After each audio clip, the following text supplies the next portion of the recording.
Mahina at binubuli na batang lalaki ang nagising sa kapangyarihan ng maalamat na Dragon Bloodline, si Jun Tendo, isang mag-aaral sa gitnang paaralan, na hindi man lang makatingin sa alitan ng hindi nagugulat.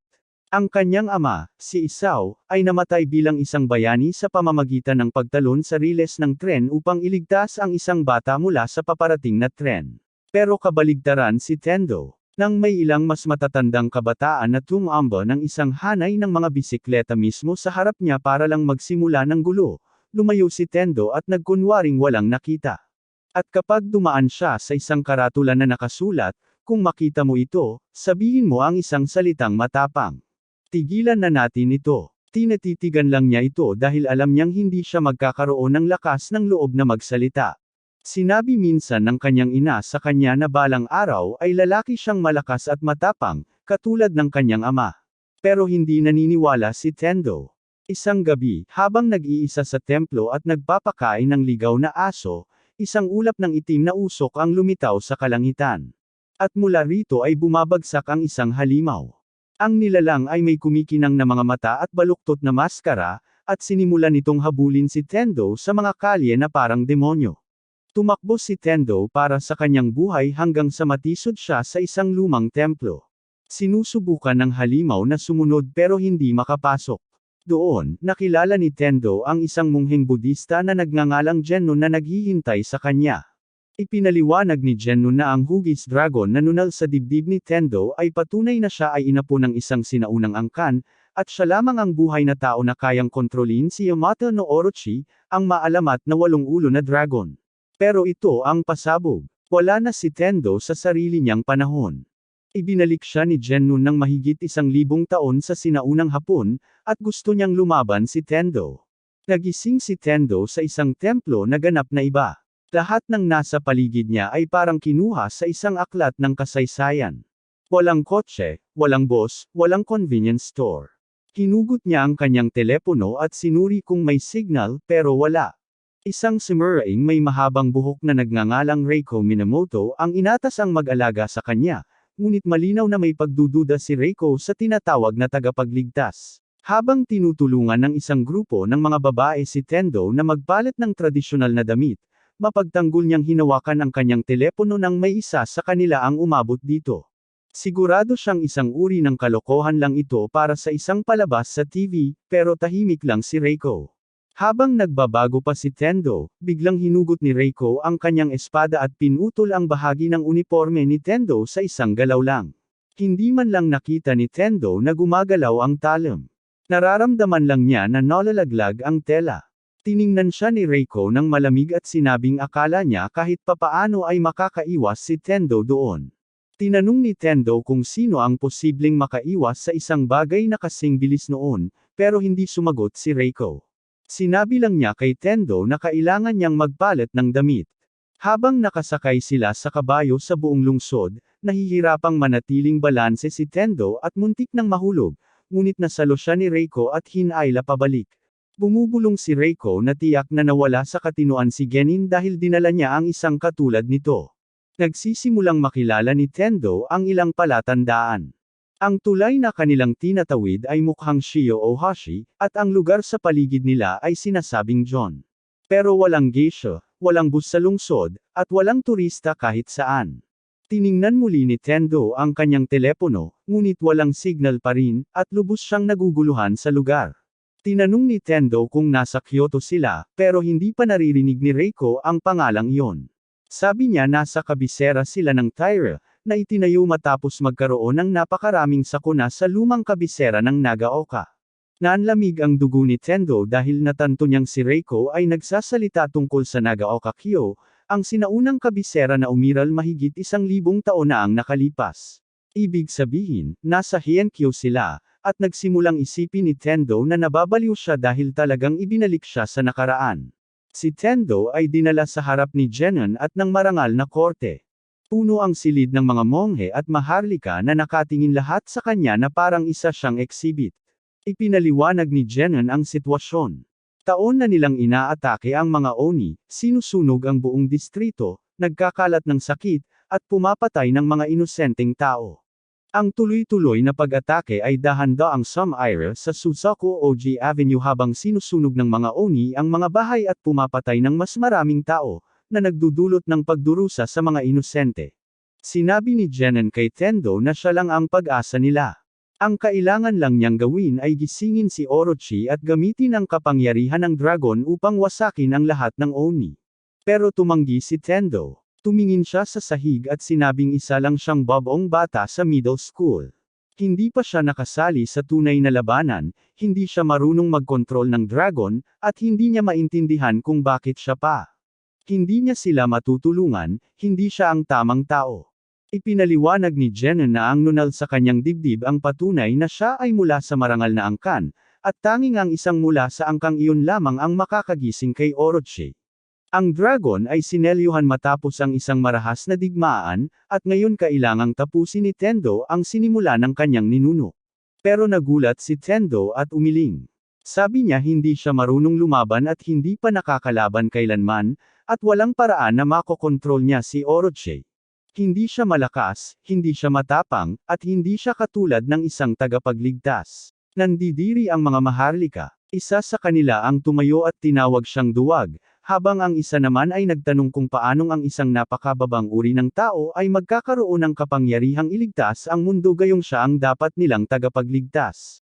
Napuno ng bigong bulong ang silid, at sinubukan ni Tendo na magsalita, ngunit pinutol siya. Sa sandaling malapit ng sumuko si Tendo, tumayo ang isa sa mga tagapayo at sinabihan si Jenon na tigilan ang pagmamadali sa kanya.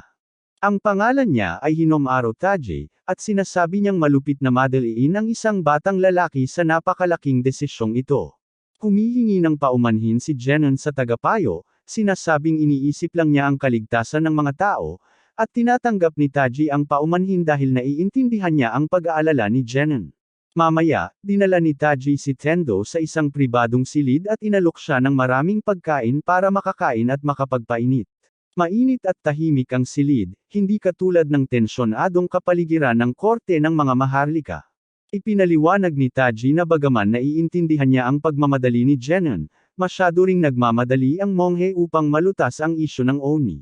Sabi ni Taji, palagi na siyang laban sa karahasan, lalo na sa pagpatay ng tao sa kapwa-tao. Sana raw ay magkausap lang ng maayos ang mga tao at Oni, pero alam niyang malamang ay imposible na iyon ngayon. Gayunpaman, tumatanggi pa rin siyang sumuko sa ideya ng kapayapaan.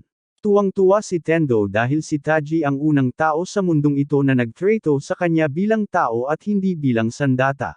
Mapayapa at palakaibigan siya, katulad mismo ni Tendo, at natutuwa siyang makakilala ng isang katulad niya. Nagpapasalamat siya sa kabaitan nito. Umiti si Taji at sinabihan si Tendo na magpahinga. Pagkatapos ay hiniling kay Reiko na dalhin siya sa lugar kung saan niya mapag-iisipan ang mga bagay-bagay. Dinala ni Reiko si Tendo sa tuktok ng isang burol na nakatanaw sa buong lungsod. Napakaganda ng tanawin. Ang mga sinaunang gusaling kahoy ay umaabot hanggang sa abot tanaw, napapaligiran ng mga bundok at kagubatan. Binanggit ni Reiko na pumupunta siya rito tuwing may mga bagay siyang kailangang pag-isipan. Naalala ni Tendo na dala pa rin niya ang kanyang telepono, kaya inilabas niya ito at kumuha ng larawan ng tanawin. Nang ipakita niya ito kay Reiko, namangha ang samurai dahil hindi pa siya nakakita ng ganito. Ipinaliwanag ni Tendo na ito ay isang camera phone, at nagsimulang isipin ni Reiko na baka talagang galing si Tendo sa hinaharap.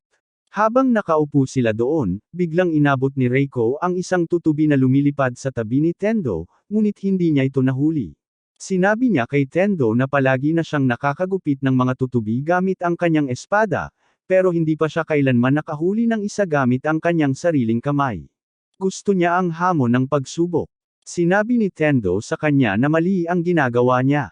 Tiyak na matatakot ang tutubi kapag tinitigan mo ito ng masama. Sabi ni Reiko, palagi raw siyang mukhang mabangis. Makalipas ang ilang sandali, isa pang tutubi ang dumapo sa balikat ni Reiko, at ipinakita ni Tendo kung paano ito hulihin sa pamamagitan ng pag-distract sa harap habang hinuhuli ito mula sa likod. Madali niyang nasasalo ito gamit ang kanyang mga daliri. Namangha si Reiko at sinabing parang hinipnetismo ni Tendo ang insekto, pero ipinaliwanag ni Tendo na ang ginawa lang niya ay inabala ito mula sa harap para mahuli niya ito mula sa likod. Sa wakas, kinilala ni Reiko na tama si Genin tungkol kay Tendo bilang kanilang tagapagligtas. Nagpakilala si Tendo bilang si Jun Tendo at hiniling kay Reiko na tigilan ang pagtawag sa kanya bilang tagapagligtas. Sabi ni Tendo, hindi pa rin niya naiintindihan kung ano ang nangyayari, pero nararamdaman niya ang kabutihan sa loob ni Reiko, kaya nagtitiwala siya sa kanya. Tumigas ang ekspresyon ni Reiko, at binabalaan niya si Tendo na huwag masyadong magtiwala sa mga tao dahil mapanganib ang basta-bastang pagtitiwala sa sinuman. Habang lumilipad palayo ang tutubi, bumalik sila sa bahay ni Reiko para magpahinga. Nang gabing iyon, naglilibot si Tendo sa bahay ni Reiko para hanapin ang banyo. Nang lumabas siya, nakita niya si Reiko na nakatayo sa isang patio na napapaligiran ng mga armadong lalaki. Hindi sila kaalyado, sila ay mga kriminal na pinatalsik mula sa lungsod. Sinubukan ng mga lalaki na atakehin si Reiko gamit ang kanilang mga espada, ngunit madaling nailagan ni Reiko ang lahat ng kanilang atake kahit nakapikit ang kanyang mga mata. Sabay-sabay silang sumugod sa kanya, pero parating lahat ni Reiko ang kanilang mga espada halos sabay-sabay at sinugod sila sa isang galaw lang. Ang mga lalaki ay bumagsak sa lupa. Nanood si Tendo mula sa anino, ganap na namangha sa lakas ni Reiko. Hindi pa siya nakakita ng sinumang gumagalaw ng ganoon dati. Si Reiko, na nakapikit pa rin, ay nararamdaman ang presensya ni Tendo at sinasabihan itong pwede nang tumigil sa pagtatago. Kinakabahang lumapit si Tendo at tinanong kung patay na ang mga lalaki, ngunit lumitaw ang kasosyo ni Reiko, si Suno Otaneb, at ipinaliwanag na pinatulog lang ni Reiko ang mga ito gamit ang likod ng kanyang talam. Ibinunyag ni Suno Otaneb na ang mga lalaking ito ay ipinatapon mula sa lungsod, at ginagamit sila ni Reiko para sa pagsasanay. Kung may sinuman sa kanila na matalo kay Reiko, mawawala ang kanilang pagkakapatapon, ngunit walang sinuman ang kailanman nananalo. Tinanong ni Tendo kung totoo ang mga espada, at sinabi ni Reiko na totoo ang mga ito dahil walang saysay ang pagsasanay kung hindi naman talaga sinusubukang saktan siya ng mga lalaki. Dinala ni Reiko si Tendo sa isang malapit na lawa, at magkasama silang umupo sa ilalim ng liwanag ng buwan. Tinanong ni Tendo si Reiko kung bakit siya lumalaban, at sinabi ni Reiko na dahil wala siyang hiling na mabuhay o hiling na mamatay. Ang pakikipaglaban lang ang tanging bagay na nagpaparamdam sa kanya na buhay. Hindi naniniwala si Tendo sa kanya dahil nararamdaman niyang may mas malalim na kahulugan sa likod ng mga salitang iyon, ngunit hindi na nagpaliwanag pa si Reiko. Tinanong ni Reiko kung nakapagdesisyon na si Tendo, at sinabi ni Tendo na hindi pa rin siya sigurado kung ano ang dapat niyang gawin dahil ayaw niyang bigin ang sinuman. Sinabi ni Reiko sa kanya na huwag isipin na madismaya ang mga genin, at hindi niya kailangang sundin ang gusto ng mga maharlika. Kailangan lang niyang sundin ang gusto ng kanyang puso. Nalilito si Tendo dahil dapat ay nasa panig ng mga maharlika si Reiko, kaya bakit niya sinasabi ito? Sabi ni Reiko, wala siyang pakialam kung ano ang mangyari sa mga maharlika dahil lahat naman ay may sariling kapalaran. Nandito lang siya para makipaglaban.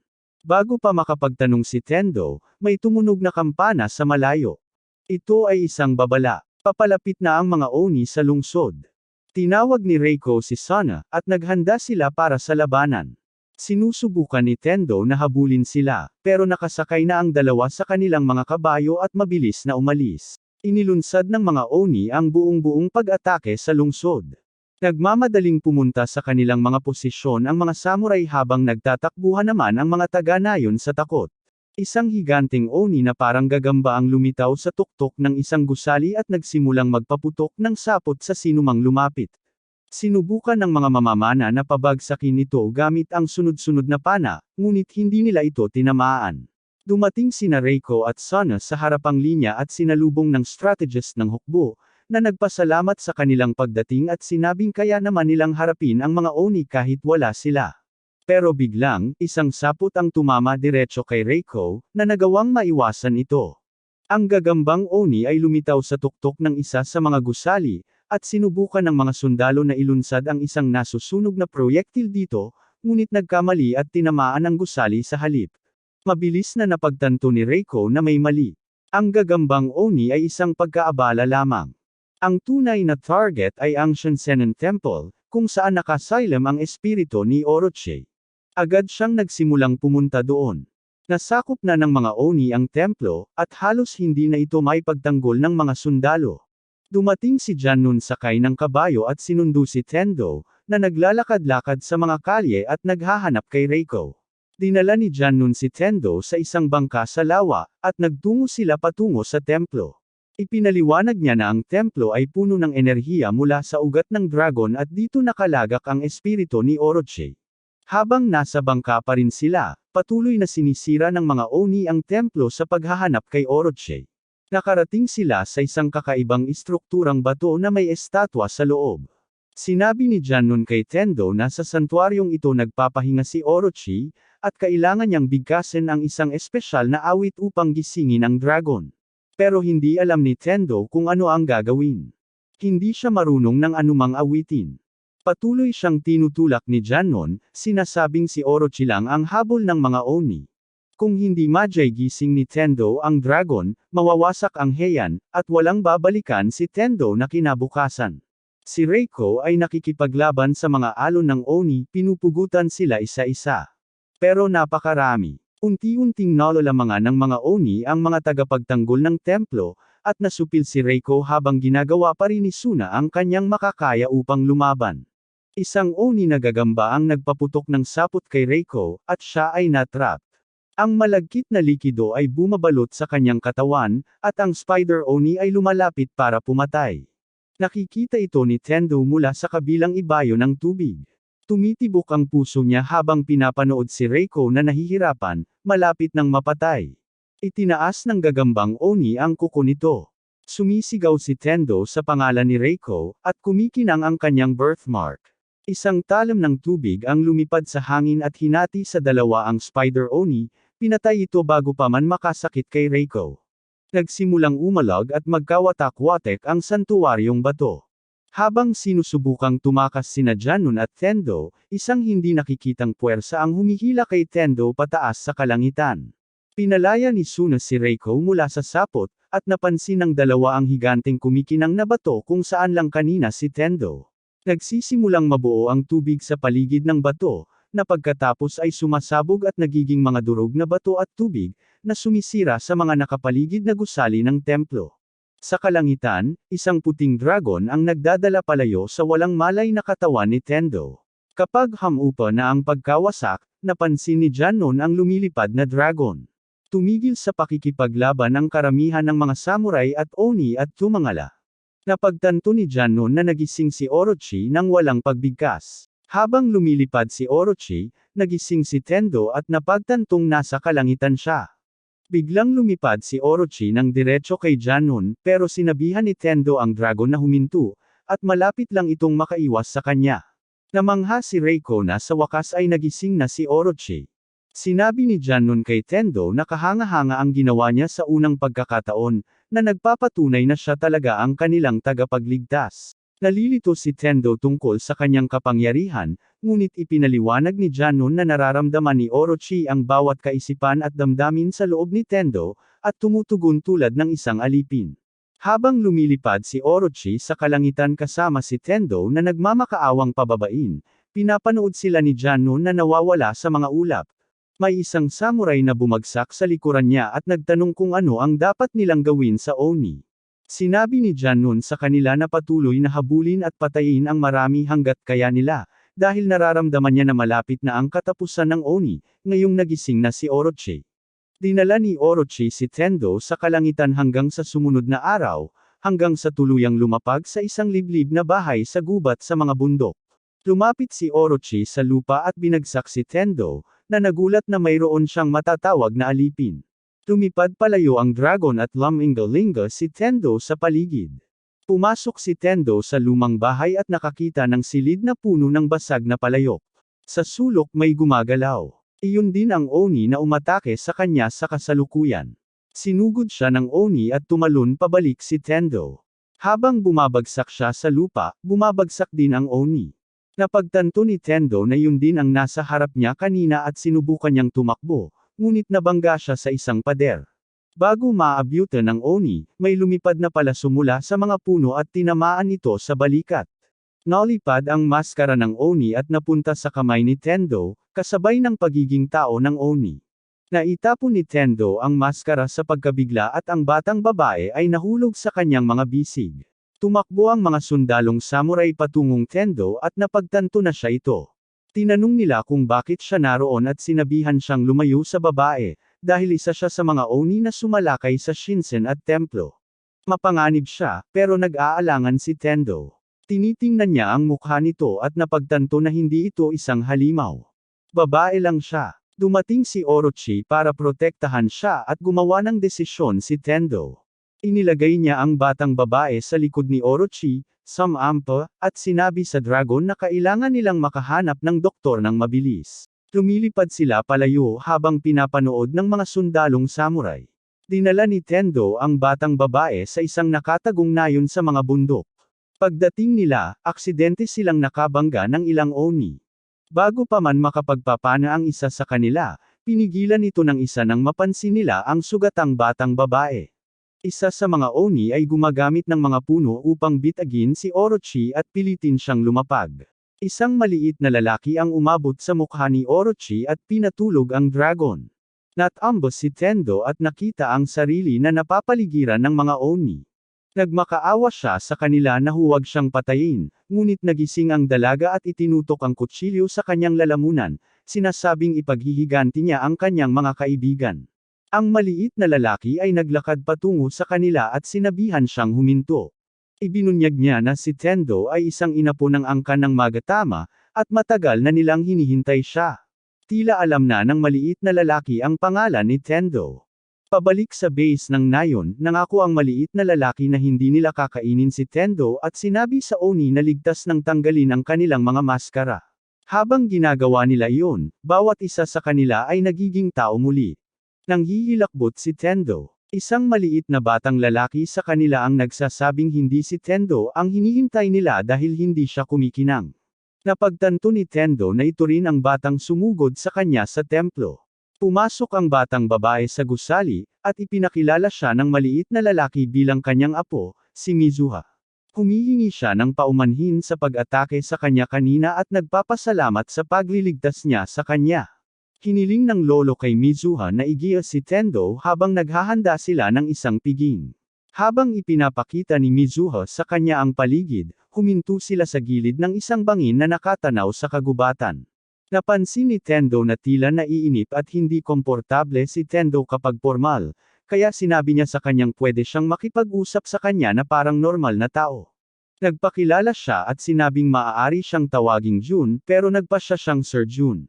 Pagkatapos ng ilang pagtatalo, nagkasundo silang huwag banggitin ang mga titulo kapag nag-uusap sila.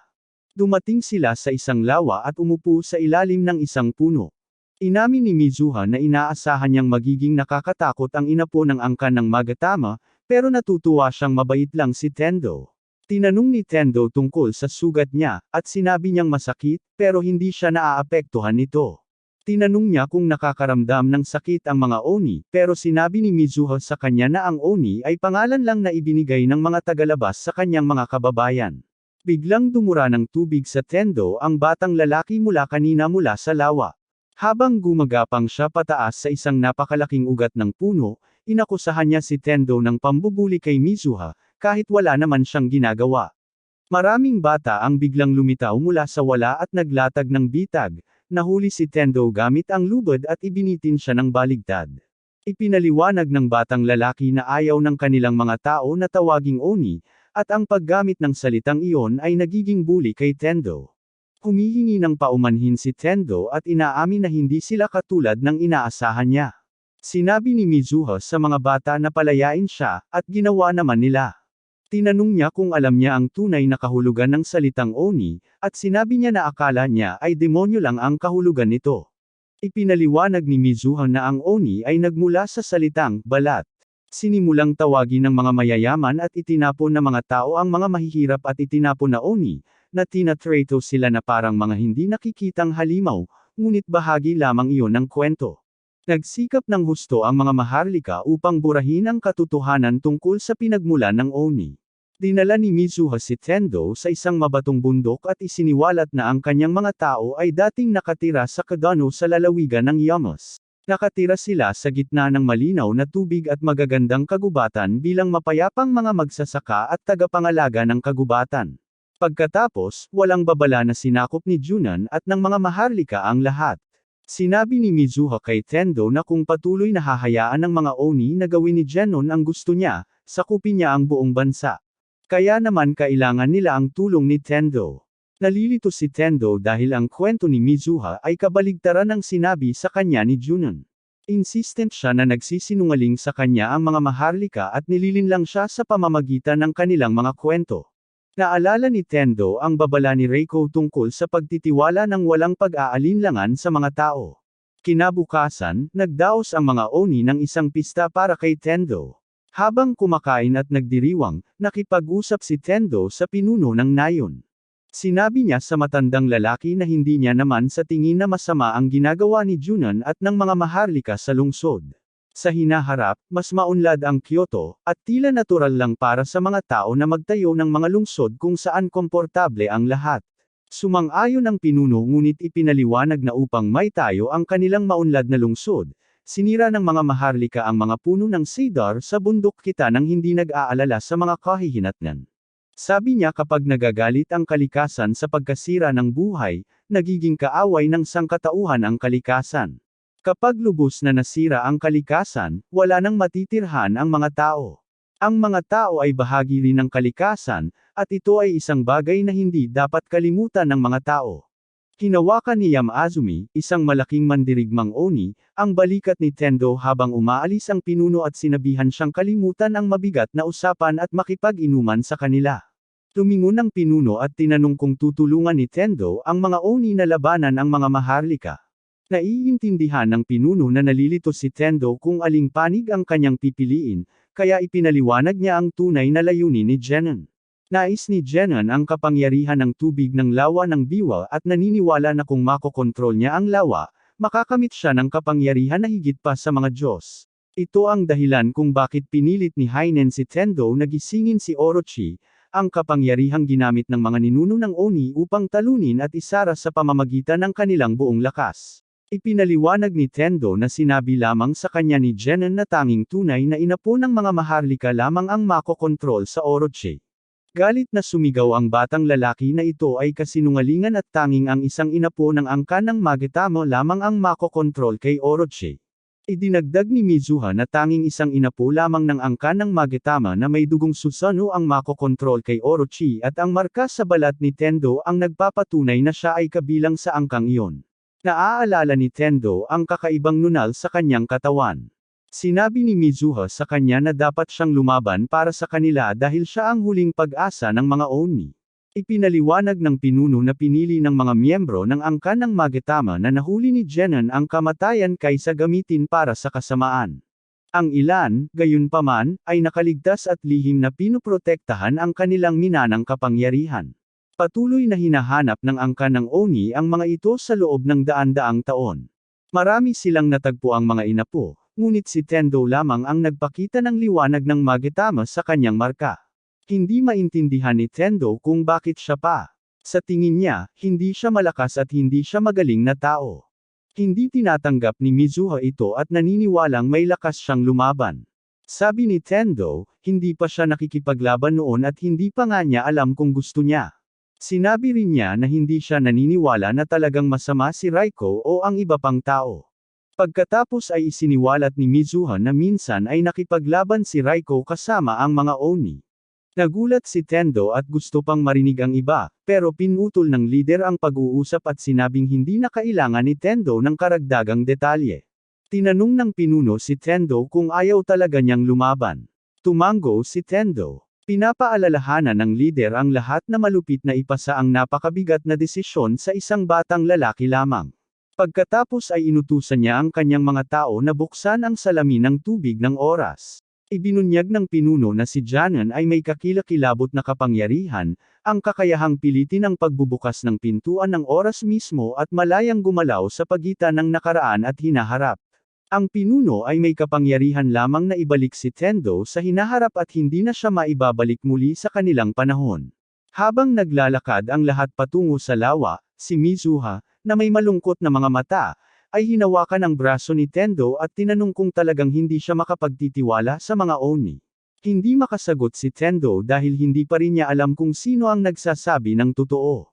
Naniniwala siya na hindi niya kayang ipagsapalaran na ibigay ang kanyang kapangyarihan sa sinumang maaaring magsinungaling, ngunit patuloy na nagmamakaawa si Mizuho para sa kanyang tulong at umiiyak sa pagkabigo.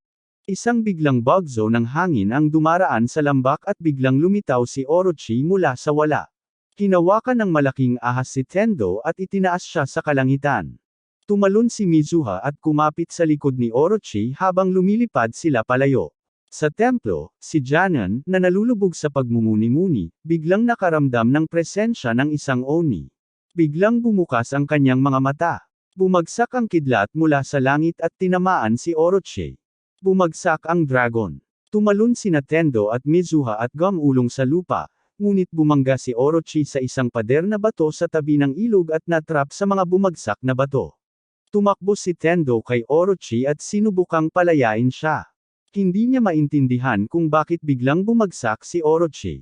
Ipinaliwanag ni Mizuha na malamang na bumangga sila sa isang proteksyon na hadlang. Dumating si Reiko sakay ng kabayo at kinumpirma na tama si Mizuha. Nakita ni Reiko si Tendo malapit sa Oni at ipinapalagay na si Tendo ay nasa panig na nila ngayon. Ipinahayag ni Reiko na si Tendo ang kanyang kaaway. Mabilis na sinabi ni Tendo na hindi pa siya pumipili ng panig. Tinanong niya si Reiko kung totoo ang sinasabi ng mga maharlika at kung talagang masama ang mga Oni. Agad-agad itong itinanggi ni Mizuha at iginiit na hindi masama ang mga Oni, na alam na ni Reiko sa kanyang puso. Sinabi ni Reiko na para sa kanya, hindi mahalaga kung sino ang tama o mali o kung sino ang mabuti o masama. Tinanggihan ni Tendo ang ideyang ito at tinanong kung bakit lumalaban si Reiko kung talagang walang halaga. Sumagot si Reiko na lumalaban siya dahil nabubuhay siya sa labanan. Nagagalit si Mizuha at tinatawag na hanggal ang ganoong pag-iisip.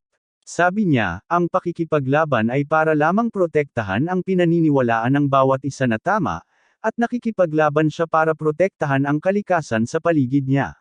Sinabi ni Reiko nang walang emosyon na pinupuri niya ang kanyang talumpati at sinabi kay Tendo na kailangan niyang hanapin ang sarili niyang dahilan para lumaban.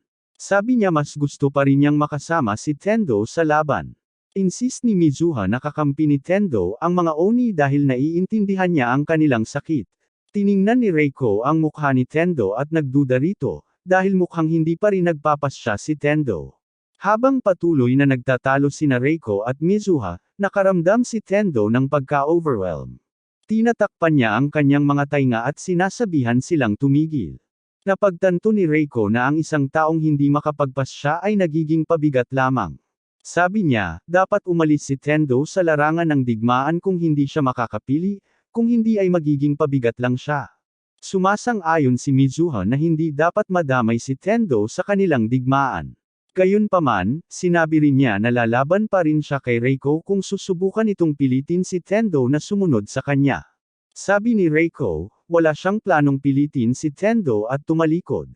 Pagkaalis ni Reiko, ginamit ni Mizuha ang kanyang kapangyarihan sa tubig at itinaas ang mga batong nakakulong kay Orochi. Nakaligtas si Orochi sa pagbagsak at dahan-daang bumangon. Sumampa sila sa likod niya at muling lumipad. Sa isang maulap na burol, inilagay ni Mizuha ang mga sinaunang kagamitan sa isang bilog ng ritual at sinimulan ang isang makalangit na panalangin sa mga Diyos upang mabuksan niya ang pintuan ng panahon. Malapit, isang pangkat ng mga samurai scout ang naghahanap kay Tendo. Napansin nila na lumalapat ang hamog at dumadaloy patungo sa burol. Nagiging lila ang lugar habang nagtitipon ang mga espiritu at umiikot sa lumalaking time portal. Sinabi ni Mizuha kay Tendo na magmadali at dumaan sa gate bago ito magsara.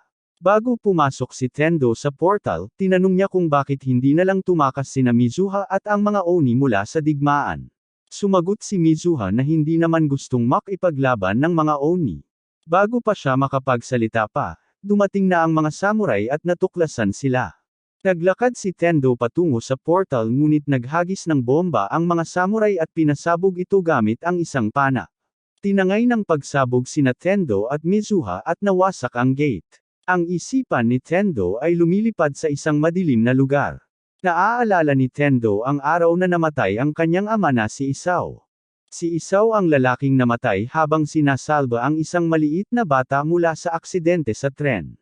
Natutulog si Tendo sa kondongan ng kanyang ina habang hinahaplos nito ang kanyang ulo at sinasabing magiging katulad siya ng kanyang ama paglaki niya.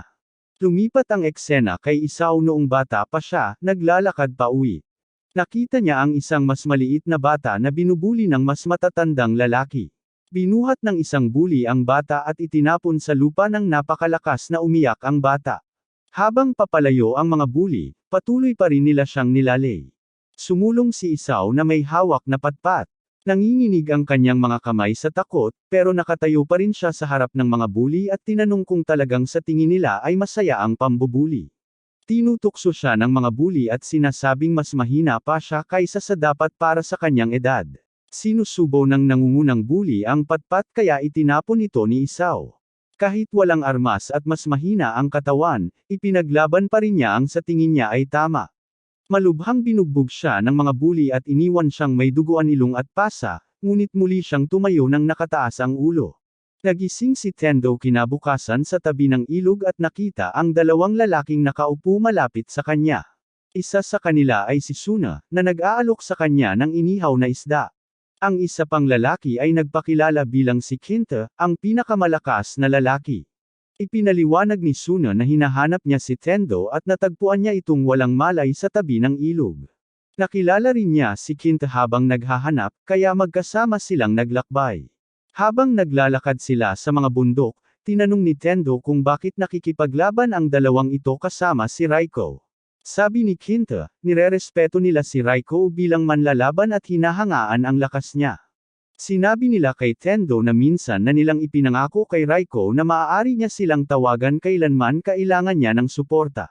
Tinanong ni Tendo kung may espesyal na nangyayari ngayon. Sabi ni Suna, halos ganap ng napuksa ang mga Oni at malamang na ang darating na labanan ang kanilang huling pagtatanggol. Tinanong ni Tendo kung sa tingin nila ay masama ang mga Oni. Pareho nilang sinasabing hindi nila alam.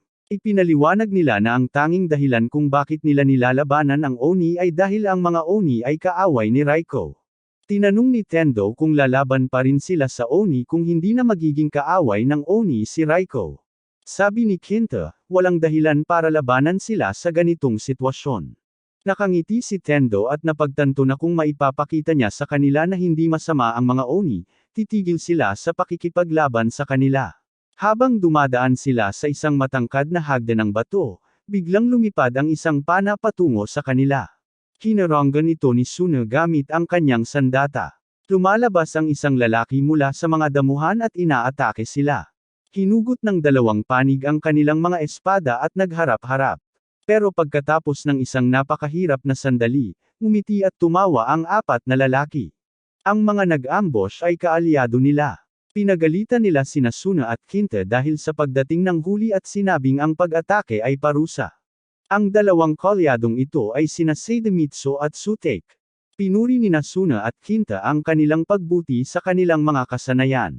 Napansin ni Seidemitsu si Tendo at tinanong kung sino ang karagdagang tao. Sa templo, hinarap ni Tagapayo Taji si Jinin.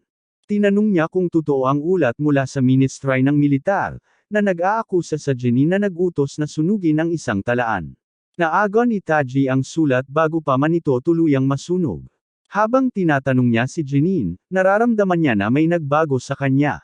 Sa kagubatan, naglalakad si Tendo kasama ang 400 tao ng 4 na hari ng langit. Suna, Kinta, Seidemitsu, at Sutek. Patuloy pa rin silang nag-uusap tungkol sa Oni. Seidemitsu ang nagsasabi na sinasabi ng mga maharlika na masama ang mga Oni.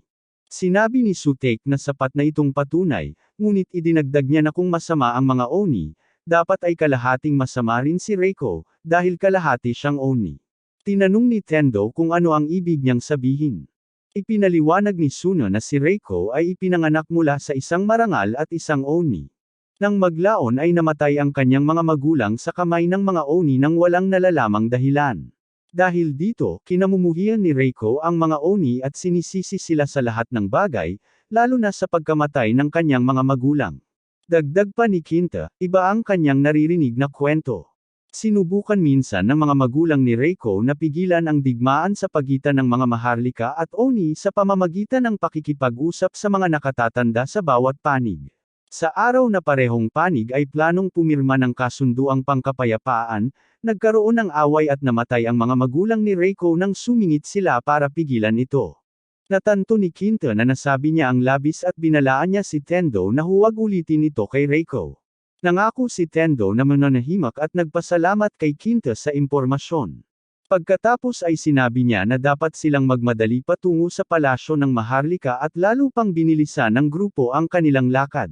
Sa loob ng templo, bumubulong si Jenon ng kakaibang incantation habang may asul na apoy na nagliliyab sa harap niya. Habang nagdarasal siya, nakatayo si Reiko sa harap ng isang higanting estatwa na nagsimulang kumikinang. Isang malakas na aura at bugzo ng hangin ang umiikot sa paligid niya. Sinabi ni Jenon kay Reiko na mawawala na rin ang kanyang paghihirap. Kapag nangyari iyon, darating ang panahon ng kanyang muling pagsilang, at maghihintay si Jenon para sa kanya noon. Nakarating sina Tendo at ang iba sa palasyo sa oras na maghahanda na si Jenon para umalis patungong labanan. Binati ni Jenon si Tendo at tinanong kung nakapagdesisyon na siya sa wakas. Sabi niya, malapit nang maging handa si Reiko. Sabi ni Tendo, hindi siya narito para mamili ng panig at tinanong niya kung nasaan si Taji. Tumangging sumagot si Jenon. Sabi ni Tendo kailangan niya ang tulong ni Taji para kumpirmahin ang isang bagay at tumakbo siya para hanapin ito ng mag-isa. Pinanood siya ni Jenon na paalis ng may pagkadismaya sa kanyang mga mata. Pagkatapos ay nilapitan ng apat na mandirigma si Jenon at tinanong kung nasaan si Reiko.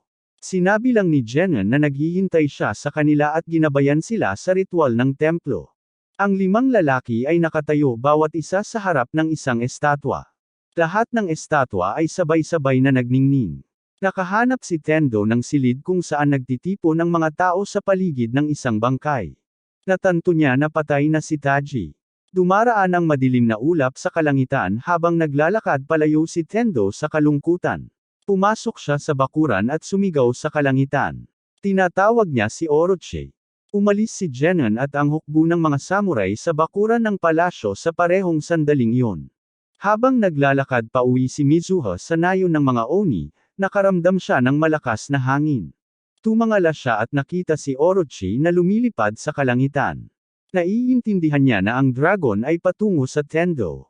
Nakikita ng mga Oni ang Orochi at alam nilang malapit na ang kanilang huling labanan. Habang naghahanda sila para sa digmaan, tinanong ni Mizuha ang kanyang lolo kung maaari siyang bumalik sa Sokami Waterfall. Tinanong niya kung balak niyang buksan ang tunay na anyo ni Orochi, isang direktang paglabag sa kanilang sagradong batas. Sabi ni Mizuha na babalik si Tendo at gusto niyang gumawa ng paraan para matulungan siya kaya nagmamakaawa siyang humingi ng pahintulot. Mukhang nag-aalala ang kanyang lolo pero nakikinig. Mamaya ng gabing iyon, naglaban ang mga mandirigmang Oni at samurai sa gilid ng bundok. Umakyat si Mizuha sa pader ng bato sa tabi ng talon ngunit ilang beses siyang nadulas habang nagpupumilit pataas. Sa larangan ng digmaan, ang 4 na hari ng langit ay bumaba mula sa kalangitan sa kanilang nagbagong anyo. Sinakian ni Tendo si Orochi at hinimok itong lumipad ng mas mabilis, ngunit nagawa na ng mga hari ng langit na lagpasan ang hukbo ng Oni ng may napakalakas na kapangyarihan. Lahat ng atake ng Oni ay nabibigo. Mas malalakas pang mga halimaw na Oni ang sumali sa laban, ngunit madaling natalo ng mga hari sa langit ang mga ito. Isang halimaw na parang puno ng kahoy na Oni ang sumugod sa isa sa mga hari ng langit, ngunit biglang dumating sina Orochi at Tendo sa pagitan nila at pinigilan ang paglalaban. Ang sakay ng Oni sa halimaw na puno ay nagtanong kung bakit pinatigil sila ni Tendo. Isang makalangit na hari ang humahampas gamit ang kanyang napakalaking espada at pinipilit si Orochi na umiwas. Hindi agad nakilala ni Tendo ang higanting mandirigmang ito sa una. Sumigaw ang pinuno ng Oni mula sa ibaba na si Reiko ito sa kanyang nagbagong anyo. Sinusubukang suriin ni Tendo ang eksena. Tinawag siya ni Jenon at ipinaliwanag na palaging ganito ang pagnanais ni Reiko sa kapangyarihan. Sinasabi ni Jenon na ipinagkaloob niya kay Reiko ang kapangyarihan ng Diyos na si Taishakuten. Sinabi rin niya na sina Sana, Kinta, Seidemitsu, at Sutek ay nais ang parehong kapangyarihan, kaya pinayagan niya ang mga espiritu ng apat na hari ng langit na sumapi sa kanilang mga katawan at gawing halimaw.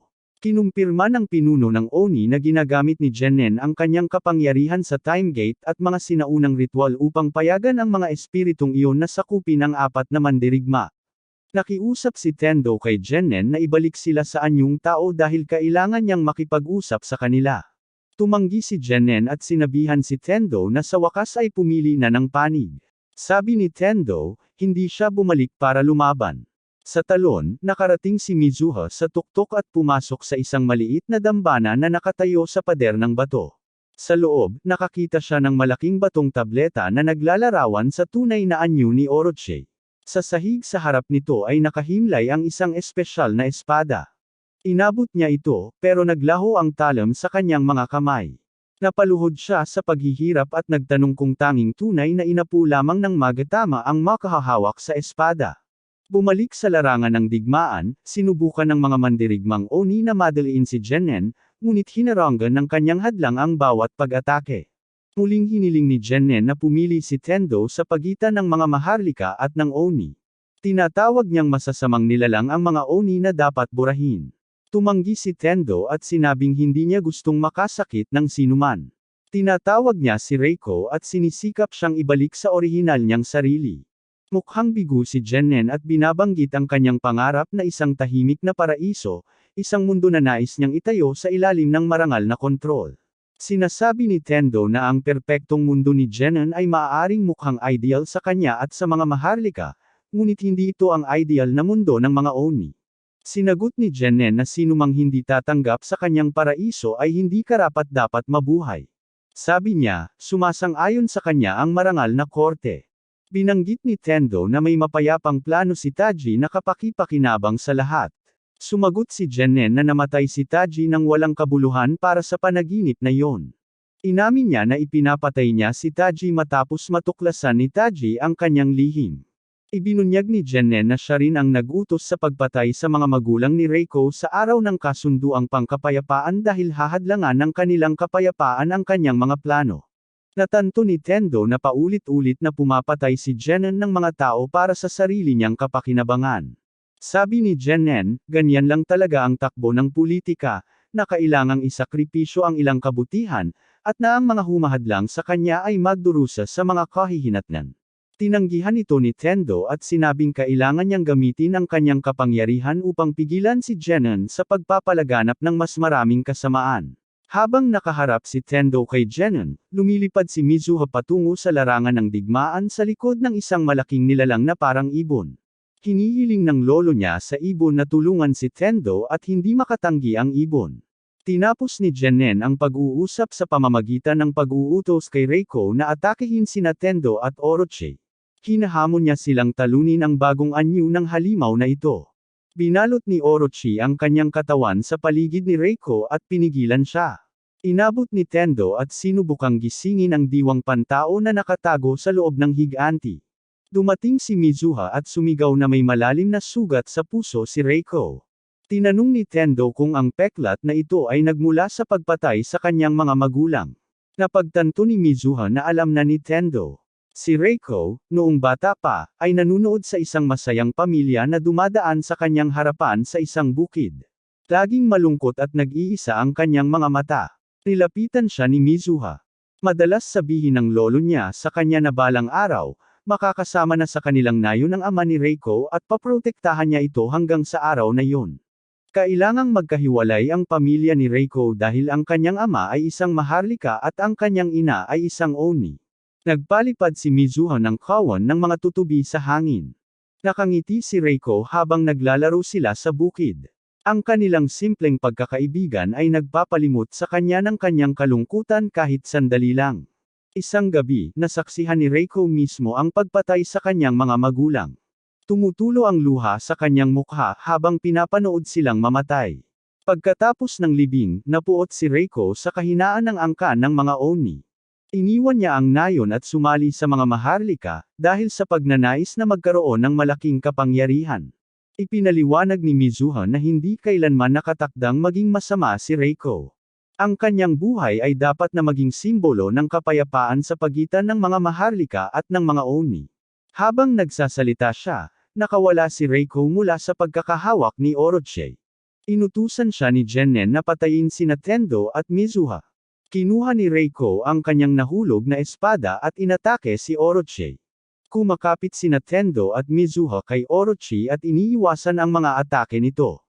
Natanto ni Tendo na hindi niya kayang labanan si Reiko. Mabilis na bumuo ng plano si Mizuha. Pinangunahan niya si Orochi patungo sa lawa ng diwa. Habang lumilipad sila sa ibabaw ng lawa, nagpapadala siya ng malalaking alon laban kay Reiko para pabagalin ito, ngunit patuloy pa rin itong sumusulong. Ang pinuno ng mga Oni ay nag-teleport ng espesyal na punyal sa kamay ni Tendo. Ang kris na ito ang natanggap ni Reiko sa kanyang ikasampung kaarawan, ang parehong kris na iniwan niya nang umalis siya sa nayon ng mga Oni. Inilalabas ito ni Tendo at tinatawag si Reiko. Sinabi niya sa kanya na kailangan pa rin siya ng nayon ng mga Oni at na hindi naman talaga siya nag-iisa. Sa loob ng katawan ng halimaw, may nararamdamang gumagalaw ang kaluluwa ni Reiko. Naaalala niya ang araw na ibinigay sa kanya ng pinuno ng mga Oni ang punyal habang nakangiting nagmamalaki ang buong nayon. Nag-aatubili si Reiko. Bago pa man siya tuluyang makabalik sa sarili, nagpa siya ang genin na itapon siya. Isang malaking kidlat at apoy ang bumagsak mula sa itaas at tumama sa katawang halimaw ni Reiko. Sumasabog at naghihiwa-hiwalay ang balat. Ang katawang tao ni Reiko ay bumagsak mula sa langit patungo sa lawa sa ibaba. Si Tendo, na nagulat at galit na galit, sa wakas ay naintindihan kung ano ang kanyang ipinaglalaban. Ipinahayag ni Genin na patay na si Reiko at tinawag siyang bigo. Sumabog ang galit ni Tendo at sinigawan niya ang mga Genin dahil sa pagtrato sa mga buhay na parang kasangkapan. Naramdaman ni Orochi ang galit ni Tendo at sinugod si Genin. Si Mizuha at ang nilalang na ibon ay sumisid din patungo sa kanya. Hawak ni Mizuha ang kanyang sandata at tinutok sa puso ni Genin. Itinaas ni Genin ang kanyang kamay at madaling hinarangan ang kanilang mga atake. Pinabagsak niya ang ibon at si Mizuha mula sa kalangitan. Nahuli ng mga tropa ng ibon ang mga ito bago pa man tumama sa lupa. Sabi ng ibon, matanda na siya at hiniling niya sa kanyang mga mandirigma na sila na ang magpatuloy sa pakikipaglaban. Bago bumalik si Tendo sa labanan, binigyan siya ni Mizuha ng kakaibang bagay na kinuha niya mula sa dambana ng talon. Sabi niya, naglalaman ito ng tunay na kapangyarihan ni Tendo. Sabi niya ang bagay na iyon ay nilalayon bilang sandata, pero kayang baguhin ni Tendo ito para maging kapangyarihan na magtatapos sa digmaan sa halip na magpalala nito. Dinala ni Tendo ang bagay malapit sa punyal ni Reiko. Parehong kumikinang ang dalawang bagay at nagsasanib sa isang bagong espada. Nawalan ng malay si Mizuha, kaya hiniling ni Tendo sa mga tropa ng ibon na dalhin siya sa ligtas na lugar. Hinawakan ni Tendo ang bagong espada at sumumpo na tatapusin ang digmaan. Muli niyang hinarap si Genin at kinundena ang mga kasinungalingan nito, ang madugong sakripisyo nito, at ang maling pangako nito ng isang mapayapang kinabukasan. Tinanong ni Genin kung ano ang gusto ni Tendo ngayon. Ang natitirang mga hari ng langit ay lumulutang sa tabi niya, nasaan yung halimaw pa rin. Inaatake nila si Tendo at Orochi. Patuloy na nagmamakaawa si Tendo sa kanila na tumigil habang umiikot si Orochi sa hangin at iniiwasan ang kanilang mga suntok. Biglang lumitaw si Genin sa harap ni Orochi at malakas siyang sinuntok gamit ang kanyang palad. Ang epekto ay nagbabagsak kay Orochi sa lawa. Nagpanik ang mga mandirigmang Oni nang makita nilang nawala ang dragon sa ilalim ng tubig. Nahuli na naman ng ibon si Tendo, pero nakita ni Tendo na lumubog si Orochi. Napagtanto ni Genin na mas mahina si Orochi kaysa sa inaasahan niya at nagpasya siyang tapusin ang lahat. Pinagsasama niya ang apat na hari ng langit sa isang malaki at napakalaking hayop. Ang higanteng halimaw ay naglalakad sa kagubatan at dinudurog ang mga Oni at mga maharlika. Si Tendo ay nagmamadaling pumasok at sinubukang pigilan ito ngunit natamba. Muli, binawasan ng ibon ang pagbagsak niya. Tumayo si Tendo at kinuha ang kanyang espada. Patuloy ang walang pag-asang pag-atake ng mga mandirigmang Oni at isa-isang bumabagsak. Tumatakbo si Tendo patungo sa hayop. Naaalala niya ang mga salita ng kanyang ina noong gabi ng libing ng kanyang ama. Sinabi niya sa kanya na kapag lumaki siya, magiging malakas at matapang siya, katulad ng kanyang ama. Itinaas ng halimaw ang paa nito para durugan ang isa pang mandirigmang Oni. Sumisigaw si Tendo at winawasiwas ang kanyang espada. Sumabog ang mga talam ng liwanag at itinulak ang Oni palayo sa kapahamakan. Ang halimaw ay humarap kay Tendo at nakita siyang nagliliwanag sa berdeng aura. Lumilitaw ang mga singsing ng liwanag sa ibabaw ng lawa ng biwa. May kidlat na tumataas mula sa kanilang mga sentro. Sumabog ang gitna ng lawa at nagpadala ng tubig sa kalangitan. Mula sa bagyong ito, ang tunay na Yamato no Orochi ay babangon. Napagtanto ng halimaw na ginagamit ni Tendo ang lawa at ipinatawag ang buong kapangyarihan ni Orochi. Kinokontrol ni Orochi ang lahat ng tubig sa mundo, kaya ang anyong ito ay halos hindi mapigilan. Lumalapit ang halimaw at sinasabing kung masisipsip nito ang kapangyarihan ni Tendo, makokontrol din nito si Orochi. Hinarap ng halimaw sina Tendo at Orochi at naglabas ng magma mula sa lupa. Nagbubuga ito ng mga haligi ng lava sa kanila. Tinamaan ng mga pagsabog si Orochi, ngunit agad na gumaling ang dragon. Lalong nagiging desperado ang hayop. Mas maraming lava ang inilalabas nito, ngunit nalalampasan ni Orochi ang bawat sugat. Maraming ulo ng Orochi ang nakapaligid sa higanti at inatake ito ng isang beses, pinabagsak ito at sinira ang depensa nito. Nanood ang mga Oni at tao mula sa lupa habang nag-aalinlangan ang higanteng anyo ni Genin. Dinala ni Orochi ang puso ni Genin palapit kay Tendo. Sinabi ni Tendo sa kanya na tumigil sa pakikipaglaban dahil lalong lumalakas ang galit ng tubig at walang saysay ang patuloy na pakikipaglaban. Sa likod ni Tendo, nararamdaman ng hayop ang isa pang presensya. Ang kapangyarihan ni Susanoo ay dumadaloy din sa likod ni Tendo. Ang halimaw ay bumubulong na palaging may dahilan para lumaban at ang kanyang dahilan ay ang makamit ang buong kapangyarihan ng mundo. Sabi niya ang kanyang tadhana ay makipagkumpetensya sa mga Diyos. Ang halimaw ay sumabog sa apoy sa huling pagtatangka upang talunin si Orochi, ngunit ganap na nabigo. Tigtas na lumabas si Orochi. Bumaba si Tendo habang nakarating si Orochi. Dali-daling lumapit sa kanya si Amano Jako at binati siya sa pananalo. Tanging si Tendo lang ang nagtanong kung ligtas si Mizuha. Si Amano Jako ang nagdala sa kanya sa kinaroroonan niya. Humihingi ng paumanhin si Tendo dahil hindi niya sapat na naipagtanggol siya. Nagising si Mizuha at nagpasalamat sa kanya sa pagprotekta sa lahat. Lumulutang pa rin si Orochi sa kalangitan ngunit unti-unti nang nawawala ngayon na natatapos na ang digmaan. Tumingin-tingin si Tendo sa paligid at sa wakas ay nakita niya ang tunay na kagandahan ng mundo. Nagpasya siya na kailangan niyang lumikha ng kinabukasan kung saan hindi na niya kailangang umasa muli sa kapangyarihan ni Orochi. Sa kagubatan, bumalik sa kanilang anyong tao ang apat na mandirigma. Naghahanap sila sa paligid ng lawa at nakita nila si Reiko na walang malay na nakahiga sa dalampasigan. Tumakbo sila sa kanya at ginaising siya. Tinanong ni Reiko kung tapos na ang labanan. Sinasabi sa kanya ng kanyang mga kaibigan na natatalo ni Tendo ang mga genin sa tulong ni Orochi. Umiti si Reiko at napagtanto na si Tendo ang magiging tunay nilang tagapagligtas. Sa kasalukuyang panahon, nakatayo si Tendo sa kanyang bahay at tinitingnan ang larawan ng kanyang namayapang ama.